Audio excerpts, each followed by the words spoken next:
imagine qu'il y a face à toi quelqu'un que tu connais pas, qui te connaît pas, Ouais. et tu dois te présenter en 2 minutes. Je m'appelle Paul, je suis anglais. Ça fait 9 ans que j'habite en France. J'ai grandi un peu partout en Europe et je suis humoriste. Je suis devenu humoriste après avoir eu un vrai boulot, entre guillemets un vrai boulot. Pas d'artiste où je travaillais, enfin 9-5 entre guillemets, chez Apple, la boîte de technologie.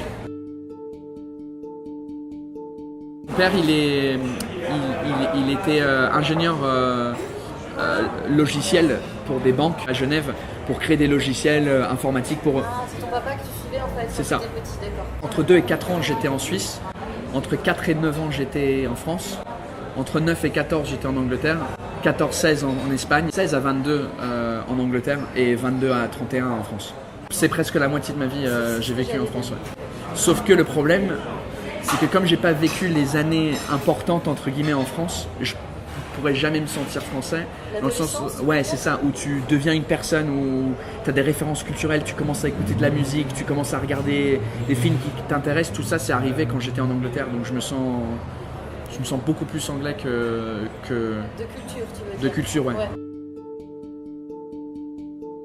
À partir de 11-12 ans, j'avais ce truc de vouloir être aimé par des gens. Je crois qu'inconsciemment, j'utilisais l'humour parce que comme j'ai changé de pays et de ville et d'école au moins tous les 3 ans, 3 ans c'était le maximum que je suis resté dans un endroit.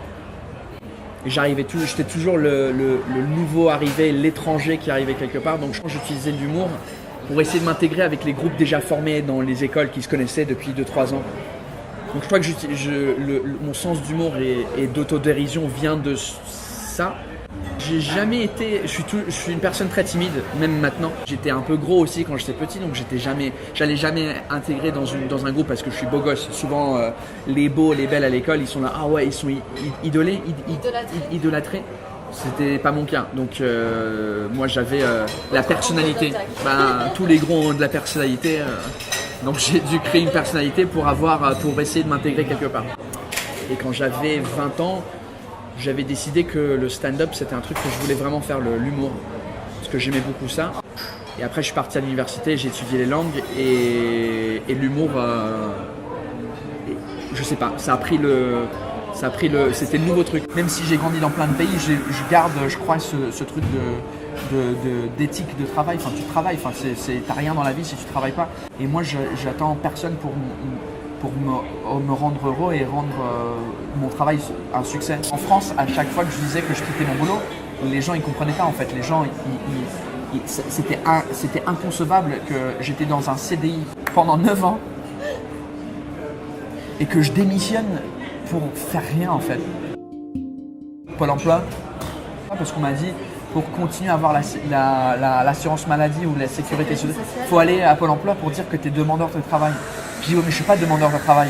J'ai quitté mon boulot et mon boulot ça va être de faire de la scène, de monter tous les soirs sur scène, essayer de faire rigoler 5 personnes dans des salles jusqu'à que je devienne marrant et que je trouve assez de blagues pour créer un spectacle. Et j'arrive au rendez-vous, mais ils ne comprenaient pas en fait. Ils me disent, mais vous cherchez quoi comme travail? Vous avez démissionné? Oui.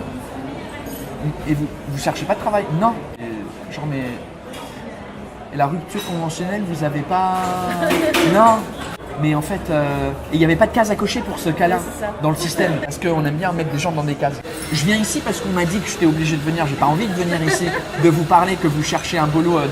Je cherche pas de boulot. C'est pas Pôle emploi qui va chercher des scènes, qui va me trouver des scènes où jouer. C'est un truc de réseau. Le système d'intermittence, j'ai eu des cachets, donc j'ai eu droit à ce truc-là.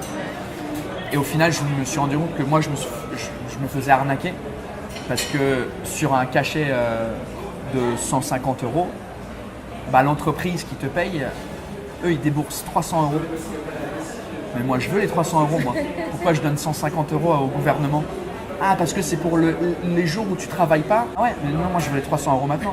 Donc, je dis, je veux créer une entreprise pour que je facture des gens les 300 €. Et moi, je me débrouille derrière pour payer mes taxes, payer ma sécurité, faire tout ça moi-même. Je me sens assez indépendant que je peux cotiser moi-même pour un jour où je ne travaillerai pas. En fait, c'est la manque de transparence qui m'angoisse en fait. Ça va où? C'est pourquoi? C'est qui? Montre-moi les calculs que tu as fait. pour arriver à 50 € par jour. Ça vient d'où ce calcul? Je me posais aucune question sur ma carrière, j'adorais la boîte, je l'adore toujours, j'ai toujours aimé ça. Je sais que je pourrais rester chez Apple toute ma vie. Et parce que c'est un boulot stable, c'est très cool la compagnie. Oui, elle peut se casser la gueule, mais ça allait prendre du temps. En tout cas, c'était un beau début de carrière. Et je me suis dit, je peux facilement arriver à 60 ans et rien faire d'autre. Et je voulais pas regretter en fait. Donc je me suis dit, au pire j'essaye, je fais ça à temps plein, si ça fonctionne pas, au pire je peux revenir chez Apple ou à un autre boulot. Il y avait un déclic à un moment donné où je me suis dit, j'ai pas envie d'arriver à 60 ans et regretter de pas essayer de faire un autre temps plein. Mais là où j'ai un petit truc dans ma tête qui a fait, il y a peut-être un autre truc que j'ai envie de faire, c'était à la mort de Steve Jobs en fait. Quand le grand patron est mort, c'était un moment un peu bizarre dans l'entreprise parce qu'on s'y attendait pas et comme c'était vraiment l'entreprise tournée autour de cette personne, même si forcément c'est un travail d'équipe, mais c'était lui la porte-parole de l'entreprise. Et lui il est mort et j'ai commencé à lire sa biographie qui est sortie quasiment tout de suite après, une semaine ou deux après. Et je lisais et je voyais que je crois que j'avais 24 ans à l'époque, 24, 25, 24. Et je voyais que lui, à mon âge, en fait, lui, il avait déjà créé l'entreprise pour laquelle moi, je travaillais pour. Et donc, je commençais à me poser des questions, genre, est-ce que je peux faire autre chose? Est-ce que je peux faire mieux? Même si j'adore ce que je fais, et puis c'est une belle carrière, et c'est une belle compagnie, et ça va finir... est-ce qu'il y a un autre truc que je pourrais faire? Et en plus de ça, il y avait mon beau-père qui est mort aussi le même mois. C'est deux personnes que je voyais qui sont morts, mais...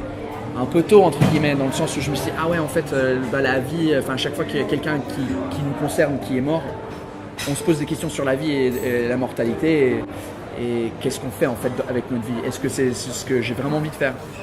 Et c'est à ce moment là où j'ai commencé à repenser à ce que je voulais faire à l'époque. Ça devient un truc que j'ai envie de faire. Donc fin 2011, en fait ça m'a pris 1 an pour dire ok, je vais sur scène en France et voir ce que ça donne. Et donc c'était en décembre 2012 que j'ai contacté un pote, un humoriste qui s'appelle Sébastien Marx, qui est américain, il avait un plateau anglais.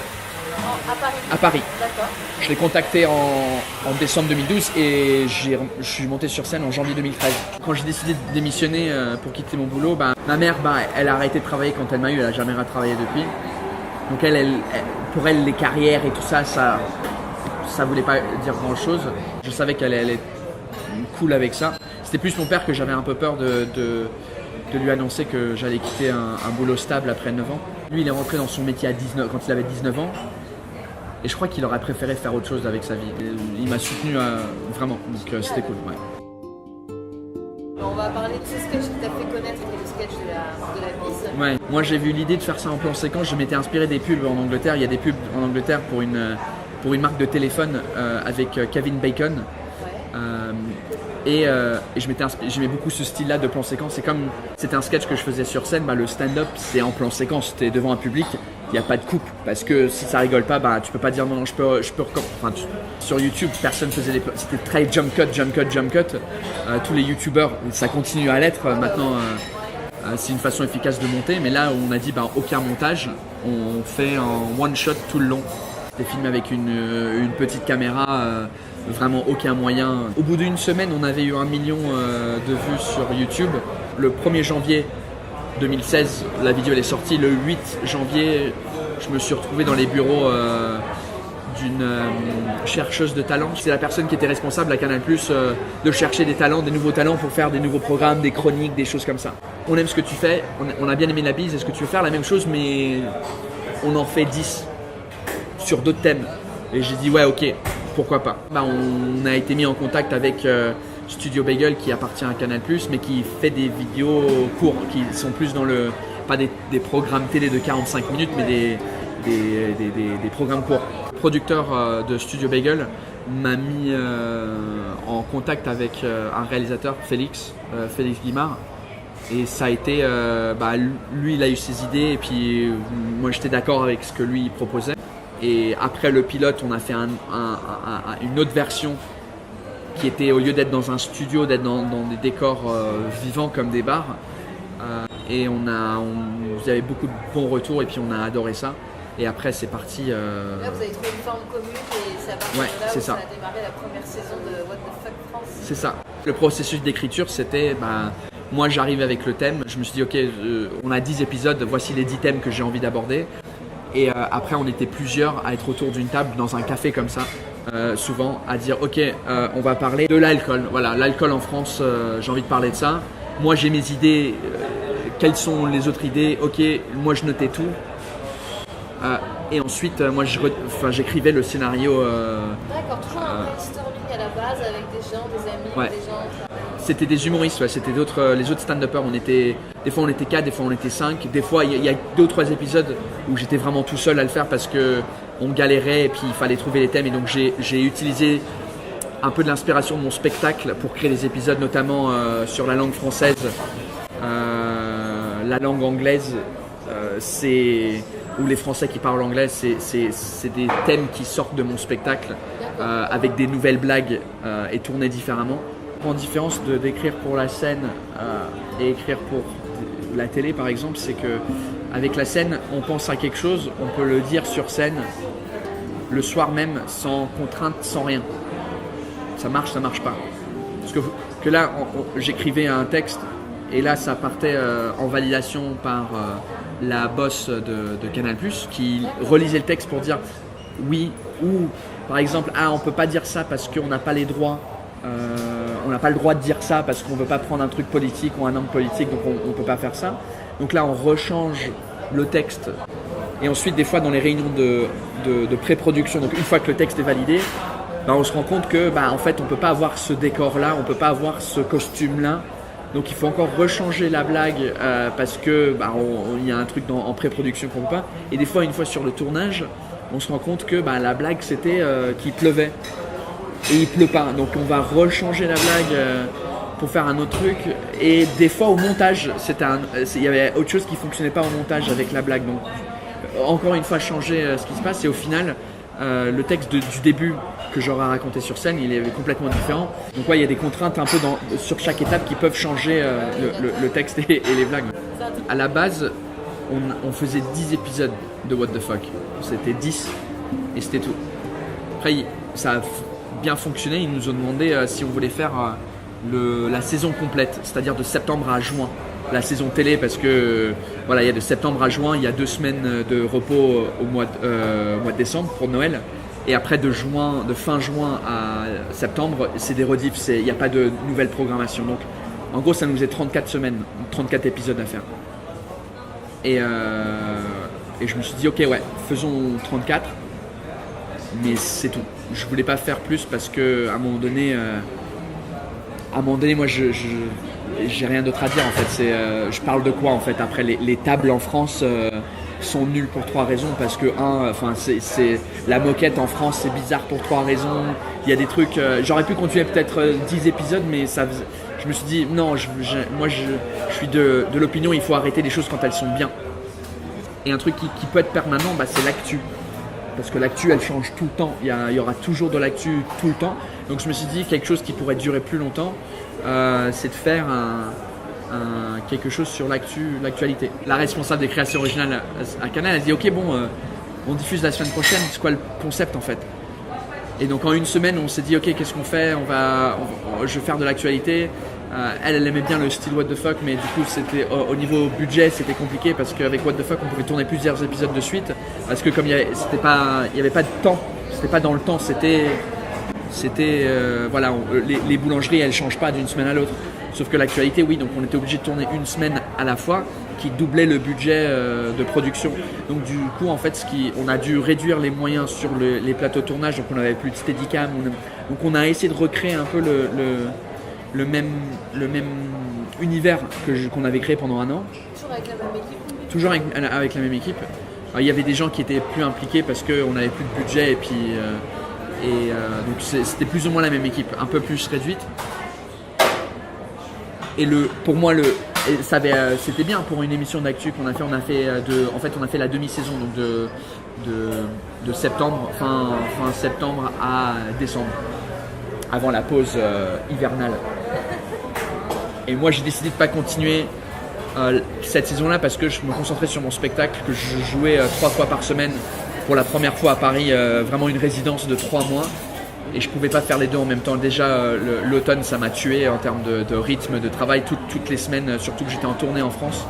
Donc être en tournée et écrire des sketchs qu'on tournait les lundis, non, que je rendais le texte le lundi, on tournait le mardi, et c'était diffusé le jeudi. Et à partir du jeudi, on recommençait à penser à un autre thème pour écrire. Et le problème avec l'actualité, c'est que surtout de nos jours, l'actualité, il faut qu'elle soit là, maintenant. Et nous, on diffusait l'actualité, c'était peut-être, il y avait au moins une semaine de décalage entre l'actualité et quand nous, on sortait la vidéo. Donc c'est pour ça, pour moi, ça a moins bien marché aussi, parce qu'on était en retard, à cause de la production, de comment on a décidé de produire le truc. Je m'étais dit que peut-être mon style et mon délire fonctionnerait bien avec une émission comme Quotidien par exemple, ouais. Avec Yann Barthès. J'ai déjà passé dans l'émission en tant qu'invité. Ils ont l'air tous vraiment sympas, ils ont un peu la même mentalité que moi. Le truc à la Monty Python, je trouve, c'est un peu démodé en Angleterre. Oui, j'allais te demander si c'était une de tes références ou pas du tout. Non, pas du tout, je trouve ça vraiment ringard. Ça m'insupporte. Non, les films, ça m'intéresse pas trop, sauf si c'est mon propre film que j'ai écrit. Après, je suis pas fermé à l'idée, mais je veux me développer moi et mon image à moi avant d'incarner des personnages qui ne sont pas moi. D'accord. Moi, je fonctionne beaucoup avec la pression aussi. Là, j'ai mis un peu d'argent à côté. J'ai 6 mois avant d'être à 0 €. Donc, ça m'a donné la pression de ok, il faut que je monte sur scène tous les soirs, dans tous les bars, dans tous les clubs, les comedy clubs à Paris. Des scènes ouvertes et oui, on prend un peu de chapeau, on a des fois des cachets et donc c'est 100 € par là, 20 € par là et ça aide à vivre un peu, mais tout ça, ça fait en sorte que j'ai pu créer mon spectacle et le jouer le plus vite possible et de faire cette vidéo qui a cartonné. J'aurais jamais fait cette vidéo, je crois, si j'avais pas cette pression derrière. De ne pas être endormi dans un confort financier qui fait que du coup tu n'as pas cette énergie d'aller... Ouais, je crois que parce que ma personnalité est comme ça où sous la pression je fonctionne bien. Souvent ce sont les gens très intelligents qui ont besoin d'être dans une situation un peu de danger pour vraiment mettre tous les neurones en action. Ouais, c'est ça, que le cerveau il fasse. Les Français, vous êtes des râleurs extérieurs, vous gueulez tout de suite dans la rue ou s'il y a un truc qui va pas, ferme ta gueule et travaille en fait. Et je crois qu'en Angleterre, on a vraiment ce truc de keep calm and carry on. C'est vraiment dans notre mentalité. Et nous, on est des râleurs intérieurs. Je fais pas confiance en fait, c'est ça. Ouais, c'est ça mon problème. Je fais pas confiance aux autres. C'est pour ça que je suis... dans la boîte. Ouais. Je rigole. Oui, tes sensations quand t'es sur scène, on en a parlé un petit peu tout à l'heure, mais comment tu te sens avant de monter sur scène les premières secondes quand tu mets les pieds sur scène devant ces gens, est-ce que à chaque fois tu goûtes des saveurs différentes ou est-ce qu'au contraire tu arrives un peu comme une machine de guerre et tu fonces avec ce que tu as à dire Ça dépend. Avec mon spectacle, j'avais hâte de monter sur scène, mais je savais plus ou moins comment ça allait réagir. Les gens qui viennent voir mon spectacle, ils me connaissent, ils ont vu les vidéos sur internet. Après sur les plateaux, c'est autre chose. Les gens ils sont pas venus voir toi, ils sont venus voir la soirée d'humoriste. Et donc ça se trouve que le public qui est devant toi, tu leur parles pas du tout. Et c'est une angoisse un peu plus forte. C'est ok, est-ce que ça va fonctionner, est-ce que ça va fonctionner et 2-3 minutes avant de monter sur scène, là il y a juste l'adrénaline qui monte. Et tu dis ok, est-ce que ça va marcher, est-ce que ça va pas marcher? Ça a marché l'autre jour, mais je suis pas sûr. Si c'est surtout avec les nouvelles blagues, les nouvelles histoires que tu racontes. Une vraie prise de risque à ce moment-là. Ouais, et là tu montes sur scène et des fois ça se passe très bien. Et là tu te sens calme, tu fais ok cool, ça va bien se passer. Mais des fois où t'as pas le premier rire et tu l'as jamais en fait. Quand je dis un premier rire, un éclat, genre ah ok. Des fois c'est juste vraiment très timide et tu fais oh. Et hier soir j'ai joué sur scène. C'était un peu pas prévu parce que j'étais accompagné d'un pote à moi qui jouait. Et l'organisateur m'a dit si tu veux faire 5 minutes, vas-y. Comme mon premier spectacle, on l'a capté. Franglais, c'est ça. Je continue à jouer le spectacle jusqu'à la fin de l'année en tournée. Mais à Paris, il n'existe plus. Et donc là, on l'a enregistré, il est tel quel. Donc maintenant, je commence à essayer des idées pour un deuxième spectacle. Et donc je suis monté sur scène avec un bout de papier et c'est la première fois que je racontais quasiment ces histoires sur scène. Comme je suis pas français, je parlais et puis les mots elles sortaient pas parce qu'avec le stress, j'arrivais plus à parler dans des phrases correctes, j'ai oublié des mots. Et là la transpiration ça commence, je deviens rouge, je deviens très chaud. Tu es obligé de passer par cette étape en fait. Ouais. Parce que l'humour, tu fais tout devant le public. Tu apprends tout, tu bides, tu apprends, tu changes, tu fais ça devant un public. Et à la fin, tu enregistres. Tu es obligé de te recycler tout le temps. Ouais. Ou pas. Il y a des gens en France qui font le même spectacle pendant 9 ans. Et puis tu as des spectateurs qui adorent ça et qui veulent toujours les mêmes blagues. C'est ça. Ils sont contents. Ça, c'était un exemple avec La Bise. Quand c'est sorti en vidéo, j'ai arrêté de le jouer sur scène. Parce qu'en Angleterre, si un truc en vidéo, et tu viens voir et il fait la même chose, tu fais il est nul en fait. Ah. C'est tout ce qu'il sait faire. Lorsqu'ici, ils viennent te voir en vrai pour voir ce truc qu'eux ils ont vu sur internet mais en live. Le truc un peu, on l'a vu à la télé, ouais. On le voir en vrai. Et donc maintenant mon spectacle il commence avec ça pour le dégager. C'est ça, genre voilà vos trucs. Un rappel, truc qui existe pas du tout dans l'humour sur scène en Angleterre ou aux États-Unis. Oui, il paraît que les saluts aussi, par exemple les saluts, on en fait un et c'est fini, alors qu'ici il y en a 14. C'est comme sortir le lait d'une vache. C'est genre allez on y va. Allez, combien de temps est-ce que je peux rester sur scène avant que j'ai le standing ovation? Allez oui, je vais sortir, je vais revenir. Oui, je vais aller à la gauche. Oui, je vais aller devant. Oui, je vais aller à la droite. La scène elle fait 3 mètres carrés. C'est genre oui, alors oui. Et l'amour dans tout ça. Est-ce qu'il y a un cœur derrière cette carapace? Non, je suis froid comme un angle. J'ai eu de la chance dans ma carrière, j'ai eu aussi de la chance dans ma vie personnelle où à l'université à Londres, pendant ma dernière année à l'université, j'ai rencontré ma femme actuelle qui est française. Ça fait 9 ans qu'on est ensemble et maintenant en fait j'ai réussi à la convaincre de quitter son boulot de juriste pour me suivre un peu dans l'aventure et travailler avec moi. Donc on a monté notre entreprise ensemble, on est co-gérant de l'entreprise. On l'a connue avant quand je travaillais chez Apple et l'autre vie. Et cette nouvelle vie d'être un peu la personne qui des fois est reconnue dans des bars et dans la rue et tout ça. Donc c'est hyper important d'avoir quelqu'un comme ça qui peut recadrer en cas de déraillement.